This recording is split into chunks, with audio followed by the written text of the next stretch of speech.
Okay, right. Let's be professional. Focus. We're good. Welcome, everybody, and as you well know, I'm always delighted to have my guests on my podcast. But today, I'm super stoked to have finally tracked down the awesome, amazing, and wonderful Simon Kemp. Simon is the founder of Kepios, and his headline says, "Making sense of the world's digital behaviours." If you haven't seen Simon's reports in conjunction with Hootsuite, We Are Social, and a number of other data supporters on that, then you must be hiding under a rock, because I treat Simon's insights data as the digital Bible. It's free, it's an incredible resource, and I'm just super stoked to have Simon on here. I've never said stoked in my life. Why I'm saying that? No. Say it twice as well. Very Stoked. embarrassing. Trying to be down with the kids on TikTok, maybe. Little warning, Simon is Scottish, so there may be some fruity language in here, just so don't get triggered if you do. I do apologise in advance, but enough of me. Simon, now we've got the technical stuff out of the way as well, in terms of we had some slight problems with the microphones before going live. Yeah. It was like going live in an ITV TV studio. I'll shut up. Simon, over to you. Who are you? What you're all about? What do you do? Thanks, Alex. Finally, great to meet. We've been speaking on the internet for a couple of years now, so it's bizarre to actually meet you semi in person via video. Thank you for inviting me on your show. It's very kind of you. So as you said, I help people make sense of what the world is doing on the internet, social media, mobile devices, and e-commerce. So Kepios is in theory a consultancy, but that is as wishy-washy as it sounds. Kepios is whatever anybody wants it to be. But the majority of our work at the moment focuses on those global digital reports that we publish on behalf of We Are Social and Hootsuite. So pretty much everything you want to know about consumer digital behaviors in 240 plus countries around the world. As you already warned the viewers and listeners today, I do have an occasional Tourette's habit to say bad words. It's a cultural thing. I'll excuse myself that way. So apologies if I say bad words. I'm also a massive nerd. So I'm likely to get way too enthusiastic about stats that other people may not find as interesting, and continue to talk until you tell me to shut up. So whenever you feel the need to interrupt me, please do, and hopefully we'll manage to keep it interesting. That sounds all very good to me, Simon. So your recent research that's come out April 2021, just to give some headline stats I'm reading here now. So 4.72 billion people now on the internet, 60% of the world's now global, 60% of the total population have got access to the internet. Up 7.6, 7, almost 7 hours of average spent online. 92% of that is, almost 93% of that is spent on mobile.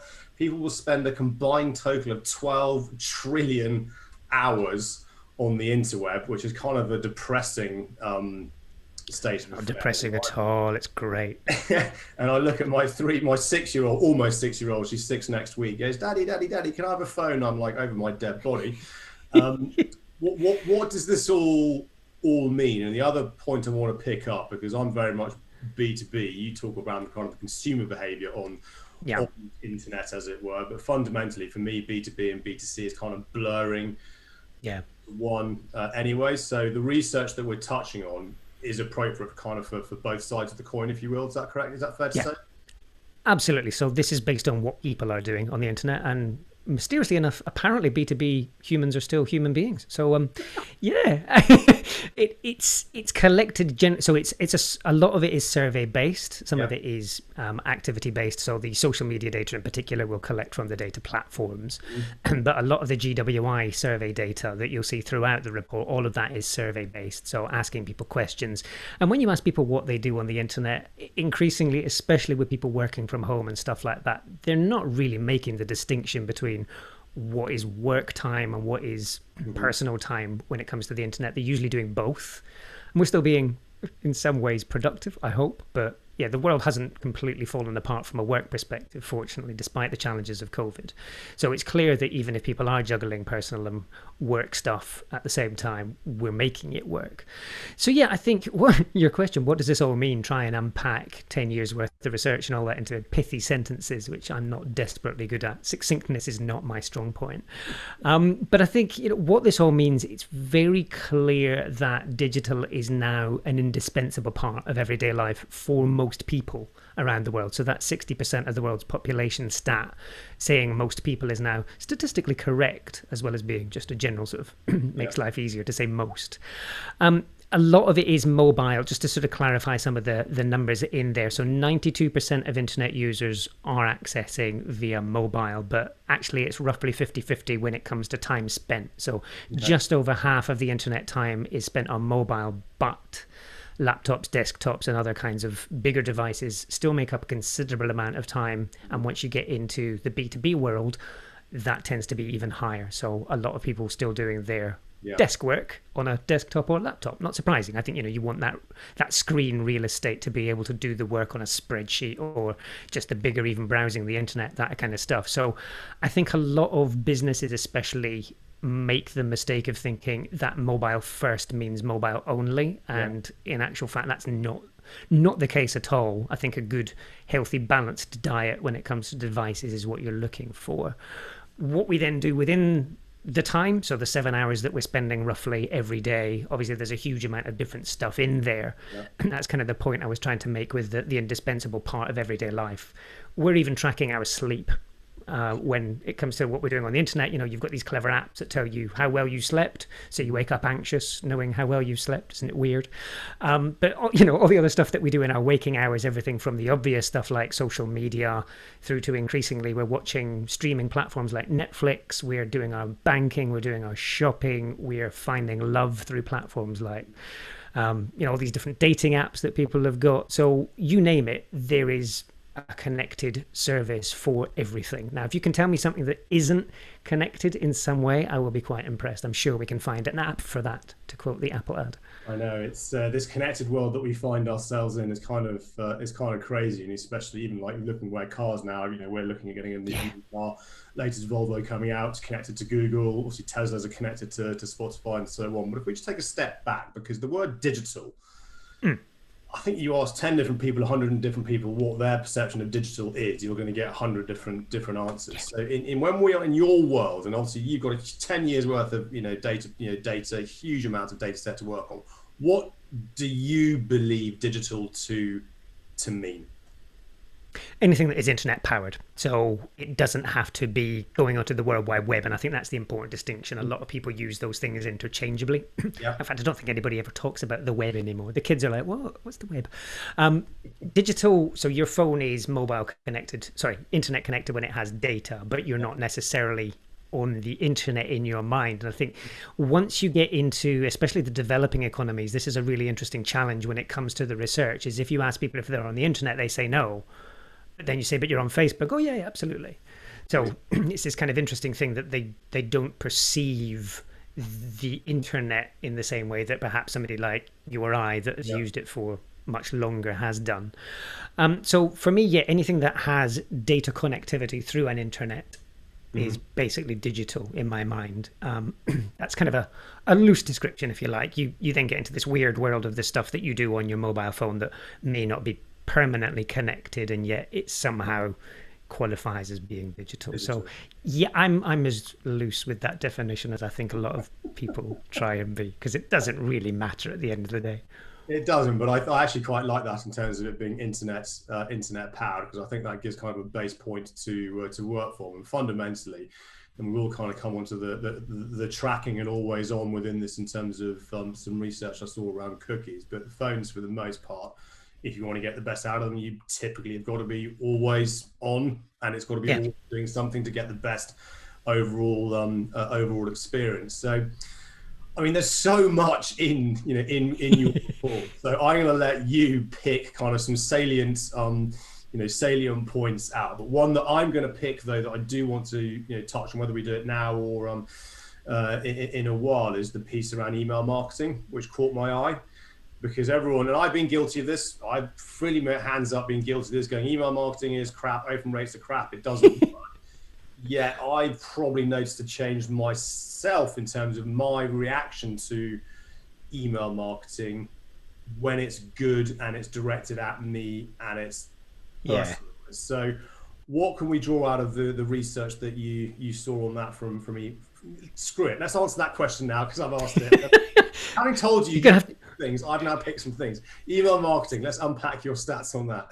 We have to start somewhere, and this is as good as anywhere. I think this is one of the surprises, right? I think it's fascinating that this is one of the most talked about slides in the most recent report, because if you look anywhere else in the media, we're always looking for shiny new toys. We get distracted by the latest social platform, the latest app, you name it. Email has been around for 40 something years, maybe longer than that. I don't know exactly. It's been around for a long time.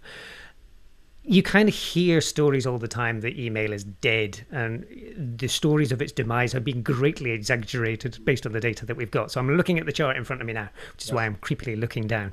78.7% of the world's internet users aged 16 to 64 using web-based email every month. So this isn't even the entirety. This is just web-based email. By that, I mean things like Gmail, Hotmail, Yahoo Mail, still very popular. It's incredible. I think what really stands out in this data, though, is that it's consistent use across age groups and gender.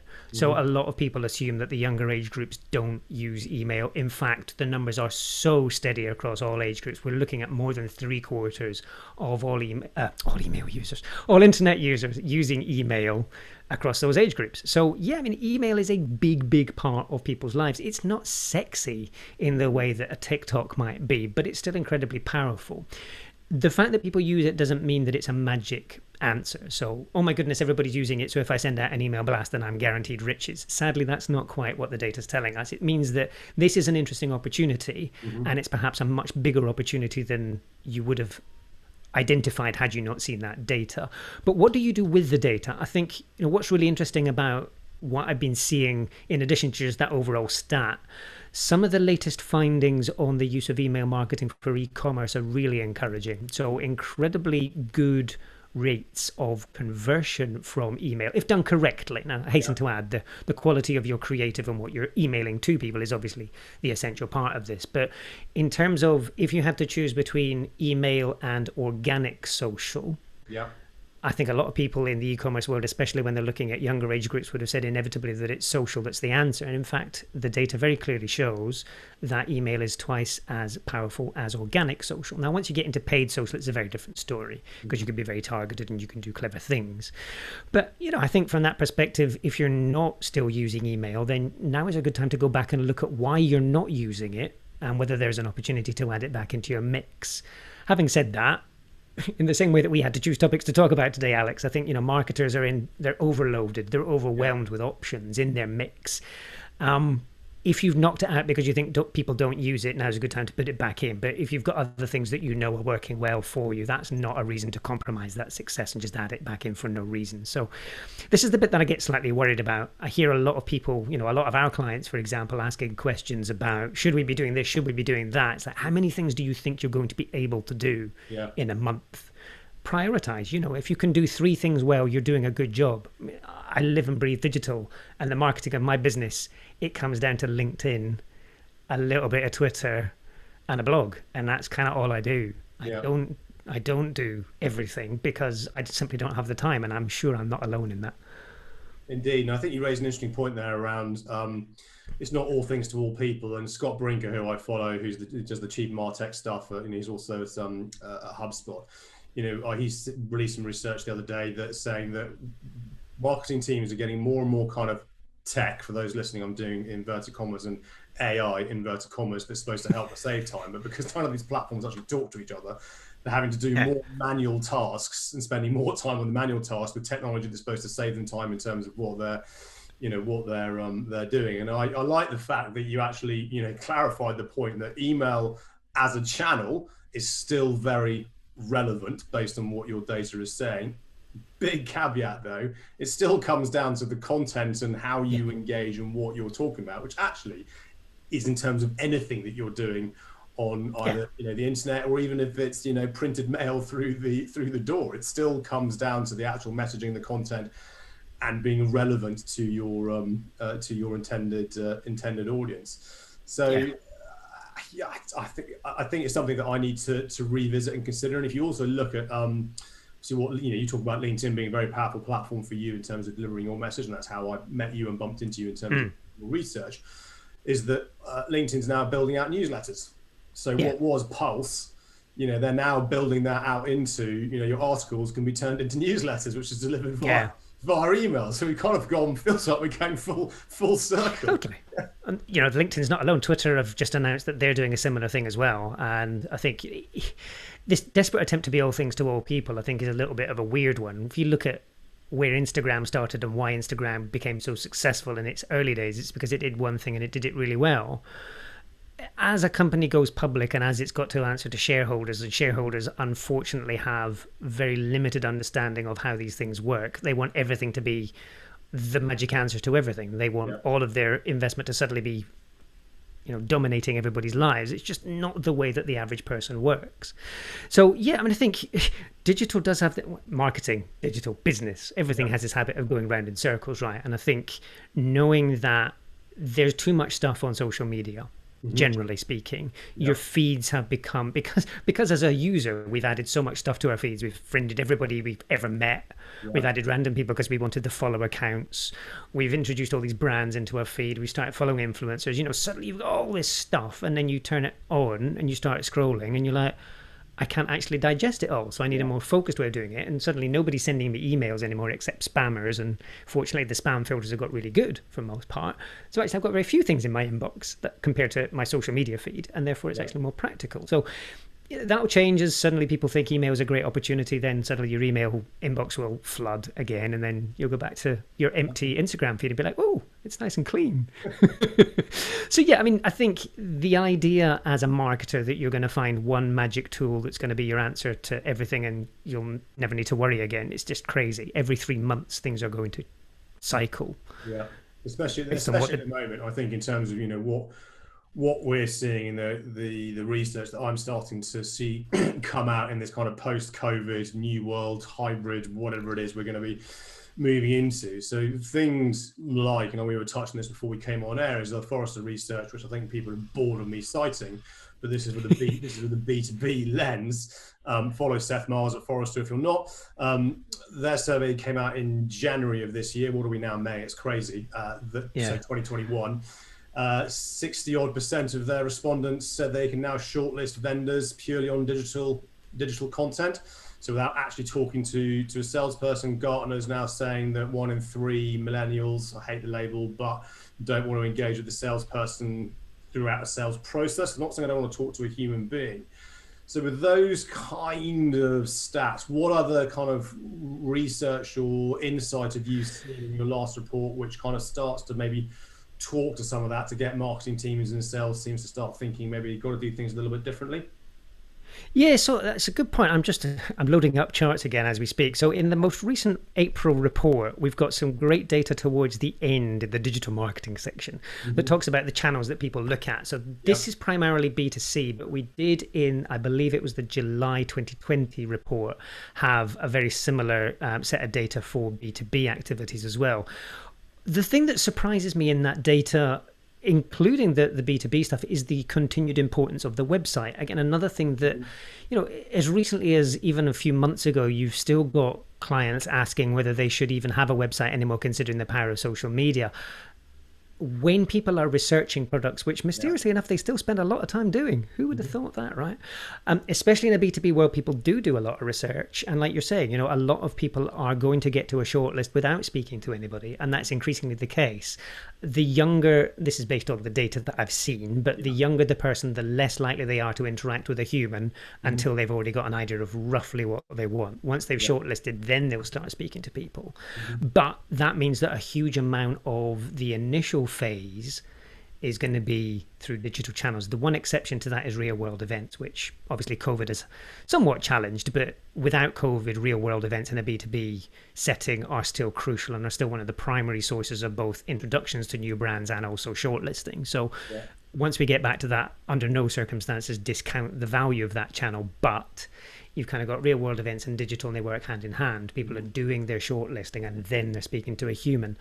And I think if you think about, I don't know whether this is the same for you in your world, but if you think about the average sales pitch, it's a rehearsed presentation and you can do that on video and people can watch the bits that they want and they can skip through it, and you're wasting your time if they're not interested after that in a real world setting anyway. So absolutely, that polished sales pitch should be a video front and center on your website or that you're distributing as an individual through your social media channels if you're part of a sales force and you've got your individual quotas, that kind of thing. Yeah. I think people just, it's going to sound a little bit blunt and harsh, but I think it's just a little bit of common sense when you're thinking about this stuff of what is it that your audience really wants? Yes, you would like to have a face-to-face meeting with them because you can maybe do some magic, but if you're going to have to discount that, what are the one or two things that you can do that are going to increase your chances of forming a relationship? Email's still going to work. Video marketing is a fantastic opportunity, and building relationships with people on LinkedIn. Just, people like you that I see regularly just having conversations with people. It's not just constantly like, we've released a new product, contact me for information. It's like, hey, I saw that you did this. I'm interested in that. Let's chat about things that are not about me selling you stuff, but keep me front and top of mind. And I think that's the bit that a lot of people forget when it comes to the digital world is this is about frequency and affinity. It's not about last mile conversion, which is what way too much of the marketing literature talks about. It's about all this weird fluffy stuff that happens beforehand. And we don't think that digital is great for that because we can't measure it. That's what I'd say. It's impossible. It's very, very hard to kind of prove, again, inverted commas to those who are listening, that is working. I think the website's an interesting one. Again, I've been guilty of saying, hey, the website's dead. And then we come full circle to say that it's not. But what is interesting, I think, again, back to the comments around email marketing, the website's got to be user-friendly, good UX, easy to navigate, good, useful content to be able to find, obviously work across devices. However, it would seem that LinkedIn is investing heavily now in company pages to start to feel more like a website. So product reviews, you can book demos directly, client, you can actually showcase stuff. So it's almost, is that going to become the kind of the in-between point between employee drives them to here, they can either go directly from there or do they then go onto the website, or from the website maybe to the LinkedIn company page to the employee. I don't know. Yeah, that's a tricky one, isn't it? I think there are initial stages of a research cycle, a journey, if you like, where you're going to try and, as the researcher, as the consumer, in the B2B or B2C context, you're going to try and minimize the effort for the maximum amount of what can I knock out. I mean, choice is great, but you very easily get a paralysis of too many options. And I think where you're on a platform like LinkedIn and you're looking for, the funny thing about LinkedIn is it's mostly about humans at the moment. It's not like I typically go there and look for a business. If I were doing that, then Google's the place that I start. But having said that, as soon as I know, just this morning I was looking for partners for one of the bits that we're launching in our business. I did a little bit of web research, but then I immediately went on to LinkedIn to see if I knew anybody at those companies. This is very weird because I wouldn't do that if I'm going to go buy a phone. It's not like I go onto LinkedIn and go, oh, I wonder if I know somebody down the Apple store. I'm going to have a chat with him on LinkedIn. It's just not going to happen. Whereas as soon as I get into this business world, it's like, oh, do I know anybody here? Oh, there's Debbie. I'm going to have a chat with Debbie about, this, because what I really want to do is cut straight to the, can you do X, Y, and Z for my business? So sure enough, I found somebody immediately that I was roughly connected to, had a chat with them, and that was it. It was done. I told you, I warned you I'd take you down random rabbit holes that have got nothing relevant to your question. So I think, looking at something like LinkedIn, what LinkedIn does as a platform and how you use it as a marketer are going to be not necessarily always aligned. I think the things that LinkedIn is offering are going to be great, but they are choices for you as a business. And I think you've got to try stuff out. This endless, constant having to try new things. Oh, Clubhouse has come along. Let's see if we can do. And you do a few weeks on it, and then you're like, is it working? Yes or no? Everybody thinks that they've got to be on all of these things all the time, and I think that's the greatest danger, is that we constantly spend way too much time trying out new stuff, and as a result, we don't dedicate enough to the bread and butter stuff. And therefore, we compromise success. The simple things. So that's the bit that worries me, is that the questions that I get asked are always about the new stuff. It's not, how do I make the best use of email? Which is still a big chunk of our marketing. That's the bit that we really want to be looking at, is, have I got the essentials down? And only then can I start playing with shiny new toys. Which is kind of interesting, because again, reflecting back to who I fanboy over, Seth at Seth at Forrester's, what he refers to as dynamic guided selling is the kind of the future of where kind of this is all going. And sales and marketing have to start properly talking to each other, and it's around data. So the problem is it's really boring and really hard to start to look at your data stack and bring the data together to start to get something meaningful, because it's not sexy, it's not shiny, it's not the new latest thing. But actually, if you go back to basics, and start to work out what's working and then build on that, you're probably going to do a lot better than, to your point, Simon, trying the latest new fad, which then it looks like Clubhouse is already on the demise anyway, based on downloads. Now, I know I said that I was going to let you choose, but I'm not, because you said something which piqued my my ears around. You said we got the debate of paid versus organic, and I'll freely admit I've been out there a couple of years ago going paid is bollocks and doesn't work and you shouldn't use it, where I've actually, I look in the last 12 months, I've reacted to paid primarily more in a B2C environment on Instagram and so on and so forth, and it's worked very, very well. But in the broader construct of paid versus organic, question one, what anything your data can tell us there, either pros, cons, or should we be doing both? Question two, cookies. I saw a piece of research, not the nice cookies that you can eat in the waistline, but cookies in terms of stalking you on the internet. I saw a piece of research yesterday that's saying it was on the iOS app, so Apple download, only 4% of the users who had downloaded the latest version of their Apple operating system had opted in to be tracked, which I'm now starting to see the narrative that everyone's gone into panic mode. So again, with our kind of calm, sensible hat, but with an opinion, Simon, because I only have one, organic versus paid, cookies. Go. Yeah, so how long have we got? Those are two massively important ones. Let's start with the organic. So organic reach, on average, on a platform like Facebook, 5% of your followers. So those are people who have asked to see your content. You can reach an average of 5%, but that includes big celebrities and influencers and whatever else. When you're looking at big brands with more than 100,000 followers, you're lucky if you're getting 1% organic reach. Okay. It's just the painful reality of it. That kind of means that you're going to need paid if you want reach of any decent meaning. So there's a very important, Facebook, Instagram, you name it. I mean, pretty much the one exception based on the data is TikTok, but I find those stats a little bit hard to get my head around. I'm not saying in any way that they're wrong, but I have a funny feeling it's mainly because a lot of the users on TikTok are not necessarily, because it's less follower based. You're seeing a lot more perhaps advertising content in there than you realize, and therefore a lot of the brand, there's just fewer brands on there. The number of brands that are on TikTok. And the data will be slightly older and all sorts of stuff. So caveats in there. But for every other platform, organic is just not there because it can't be. We're following too many people. You can't see all that stuff. It's not just the platforms making money. It's our own fault as audiences adding too many things in. If you want sizable reach and you want to do it quickly, then you're going to have to pay for it. This is sort of great aphorism in the advertising world that advertising is a tax on the impatient and the unremarkable, and I absolutely subscribe to that. If you're remarkable, people will share your stuff for you. If you are impatient and you need stuff to happen now, you're not going to get that organically. You're going to have to boost it with paid media.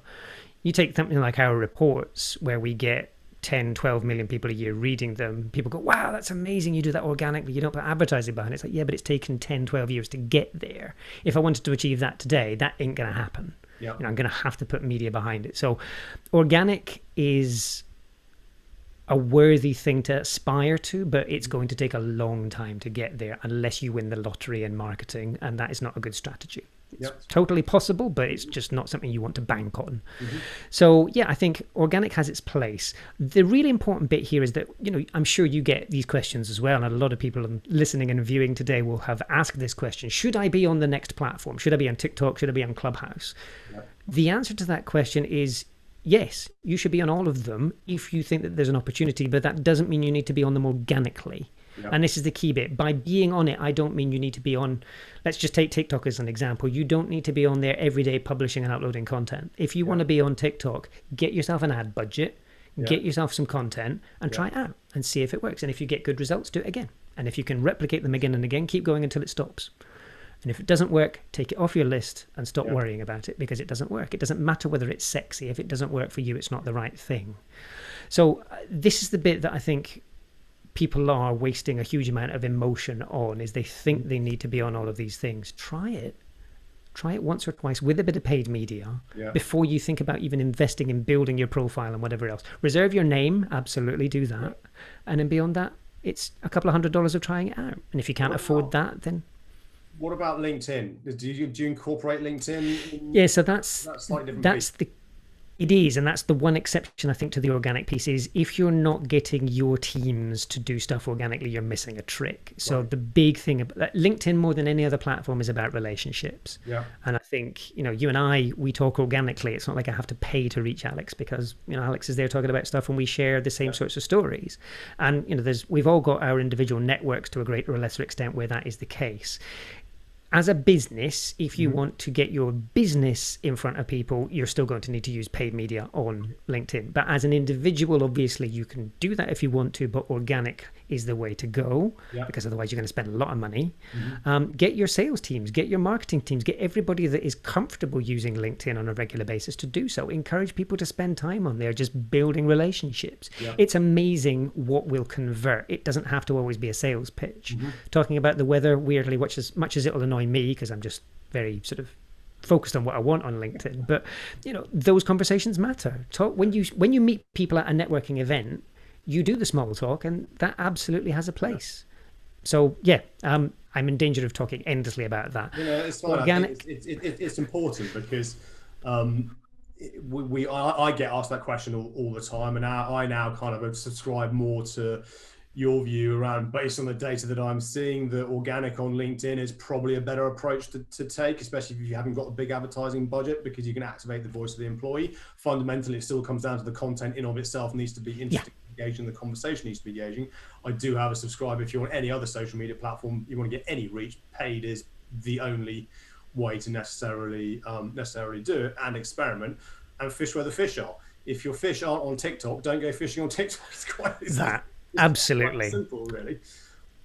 The bit in that as well is just the overlap in the audiences of these platforms is just mind-boggling. So there's a whole chart dedicated to this in the report, but almost all platforms, so just YouTube, which is the biggest in my mind if you look at the audiences. I know Facebook has the biggest logged in user base, but YouTube is also available to non-logged in users, so I suspect it has an even larger audience if you include those non-logged in. Even based on that, you're looking at 98% of their audience uses at least one other social platform. So only 2% is unique. Facebook, it's just over 1%. And when you get into things like TikTok, it's 0.1%. So 1 in 1,000 people is unique. Stop worrying about it. You're going to get reach elsewhere. Yeah. If you need to reach those people, you can do it in multiple different places. And if you're already on one of the bigger ones, the chances are you've reached them already. So you're looking at frequency, not unique reach. Now, that isn't to say that frequency is a bad thing, but knowing in advance that that is what's happening will stop you making the mistake of thinking you're suddenly going to reach new audiences on these platforms. Sorry, there's a loud car going past outside. You also asked about cookies. So because I'm going to need to wrap up in about 10 minutes, that's unfortunately. Right, so that's fine. I've got a day's worth of stuff to talk to you about, Alex. It's not fine at all. I'll keep going. You're right. Cookies. You haven't sworn yet either. I'm most disappointed. I haven't. Done really well. I'll keep going. So the cookies bit, I don't quite know where to start with this one because I have this horrible feeling like I'm missing something just based on the conversations I see in the media and the absolute fear that a lot of my clients are talking about these changes with. And I kind of go, if you were totally dependent on a technology that stalked people across the internet, then the relationship that you have with your audiences is somewhat broken. If you cannot see a way to move into a world where you can find contextual relevance and where you can create content that people are willing to come and find, then you want to rethink your marketing. Like I said, that whole thing about advertising being a tax on the lazy and the impatient and the unremarkable, that's even more the case when you come to this conversation. If you're not creating marketing content that people would actively seek out, then paying to put it in front of them is a weird thing to do. If you think about it, I'm going to pay to give people content they don't want to see in the first place. Wouldn't you be better off just creating things that people do want to see? Because ultimately the expense that goes into it is going to be roughly the same. So go the extra mile and find something that people actually want. I mean, it's not difficult. God. So you get me on my high horse now. Does that not create a bit of a tension then between what we've just talked about in terms of to get reach on all the other platforms you need to pay? Yeah, but there's an important thing here: paying to get your stuff in front of people versus having to pay to get stalky data that follows people across the internet. Yeah. Absolutely, if you are on, let's just take Facebook as an easy example. Yeah. You can put your content on Facebook, and you can use Facebook's targeting tools to do exactly the same as you could do before. So the changing cookie stuff is not going to change your opportunities on Facebook any way whatsoever, unless you're using Facebook's ad network. But in any case, they've deprecated that across the web. It's only in mobile apps that is available. And even that, to be honest, it's not going to be a big chunk of most marketers' budgets. Yes. So you can still do the same thing on Facebook as you could before. You can pretty much do most of the same things on Google Ads as you could before. Programmatic, you're going to face some challenges. Absolutely. But to be honest, I don't know. Again, I worry that I'm missing something fundamental here. But if you really need to target it down that finitely, I think you're probably spending way too much time nerding out on technology rather than thinking about your audience and what they want.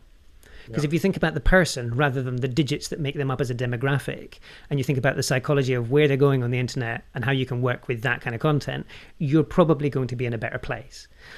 I'm very happy for anybody listening to this to go, if they're listening and going, this is complete nonsense, you've completely missed the point, please get in touch with me and challenge me on this, and let's dig into it, because I need to know where I'm making a mistake on this one. But if I think about the way I'm marketing my business, and in multiple businesses that I market, I don't believe that I need to go to that level of granularity. If I'm creating things that are worthy of people's attention, I can put them out there and I can have a little bit of wastage, and that's fine. I think you raise a really valid point there. It's creating content that's worthy of people's attention. And we have got too lazy as humans, and we want the quick fix, which kind of almost ties back to shareholders, immediate returns, the latest things, KPIs driving all the wrong sorts of behavior. My brother works in this space for a large organization who trades billions of dollars in our data, and they're not overly concerned about it. They having to work some stuff, and programmatic being potentially challenging for them, especially in the TV space as we cut the cord. But overall, they're like, yeah, it is what it is. We just have to work around it, and there'll be a different way to do things. So things change and evolve. We have to move with it. But I think in everything it boils down to, I really like that turn of phrase. It's got to be worthy of your audience, and if it is, they'll engage, and if it isn't, they won't. You've got to start rethinking about a different strategy or different approach by talking to your customers would be a good step. What do you find worthy? What do you want to hear from us? I think let's just go back to the stat that you started with. 12 trillion hours we'll spend on the internet. So this nonsense that people have shorter attention spans than they used to, that's utter fucking nonsense. There we go. I swore. I had to do it for you. People have exactly the same level of attention. They just have way lower tolerance for crap because they have so many better options available at the flick of a thumb. You think about Netflix and what that did to broadcast TV, and how suddenly there is a death of formats like reality TV. Sure enough, you've got a little bit of reality TV going on, although it's moved more into social channels where it's better suited. Yep. But reality TV was created as an easy way to churn out content that had advertising around it. But when you go into a Netflix world where what you want to do is sit down and binge watch a series over 10 hours, 12 hours sometimes, that is the ultimate proof that there is no such thing as a shortage of attention. You think about the next big blockbuster that comes out, I will quite happily cancel my appointments with my friends, order food especially, sit down in front of that screen and turn off all interruptions. So as a marketer, that's what you're competing with. You're not competing with the other person in your category.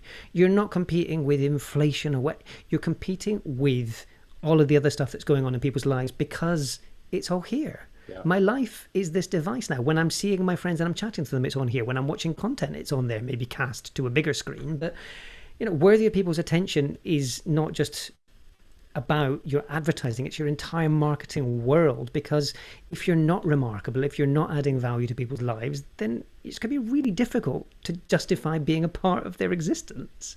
So even when it comes to TV advertising, you look at now, we're in a world where, I can't remember the exact stat, we're close to half of total TV time is now through internet streaming platforms, which means that a lot of the TV advertising has disappeared. That's not to say it's not relevant still. But if you are a marketer and you're looking at that, your first thought is, how can I get involved in the TV content and add value? Yes, product placement's a great opportunity there, but I've seen some fascinating examples recently of companies that are making content for Netflix, which is basically just an advertorial as a TV show. And I'm watching them because they're good. Yeah. So sorry, I'm down a rabbit hole again. I think you just raised, it's a really interesting point around, people. You're vying for people's attention, and if you get their attention and it's worthy of it, then happy days. Simon, this has been awesome. I'm conscious of your time, because if I let you go, you're going to go again, and then suddenly to cut me off, and I got to prepare for a presentation I'm giving this afternoon to a live audience on Tinternet, which I need to start thinking about. No pressure. Where can people, which I'll be citing some of your data, you'll be pleased to. Thanks, sir. I know you've already talked about this, but where can I point people to if they want to learn more about you, your business, and how you can help them? So the best place to start is with the data. So datareportal.com. I should have thought about that name when I thought about creating it. It's not the easiest one to say. Datareportal.com. You'll find all of our reports across 10 years, 240 countries, all for free, which is amazing. If you want to then nerd out with me and have conversations, LinkedIn is, surprisingly enough, having mentioned it a few times today, the best place to find me. So Simon Kemp, I've got a black and white profile picture. You'll find me nice and easy. I will put the links to wherever can't do this thing on the YouTube when you point somewhere. I'm not down with the kids on that. I'll put the links in both the podcast and the vlog for people to go and find that. If you haven't seen Simon's reports, I urge you to do it. It's some fascinating research, really helpful, as Simon said. And also, if you've listened to this podcast and you want to debate cookies with Simon in terms of the digital or maybe the real ones, I don't know, please do. But Simon, thank you so much for your time on this. I really, really do appreciate it. And as for my listeners, if you want to be on this podcast, you know what to do. If you want to recommend people to be on this podcast, hit me up on the varying channels that I'm on, including TikTok. Otherwise, wherever you are in the world, thank you for listening, and I'll see you all next week. Simon, thank you. Thanks, Alex.